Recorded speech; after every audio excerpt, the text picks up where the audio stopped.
Նայեք, թե ինչ է Աստված ասում Բաբելոնի մասին Երեմիա 51:24-ում. «Եվ Բաբելոնին ու քաղդեացիների երկրի բոլոր բնակիչներին կհատուցեմ նրանց բոլոր չարությունները, որ իրենք արեցին Սիոնում, ձեր աչքի առաջ, ասում է Տերը, նրանք սխալ գործեցին, նրանք ներխուժեցին Աստծո տաճար և գողացան նրա գանձերը,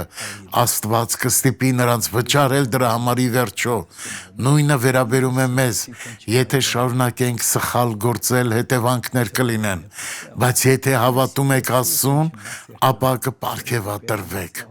ո՞րն եք ընտրում»։ Աղոթենք. Տեր, թող այս մարդը օրհնվի, ես դատապարտում եմ նրանց կյանքում եղած յուրաքանչյուր չարիքի և ասում եմ հեռացեք Հիսուսի անունով, և դուք ասում եք ես հավատում եմ։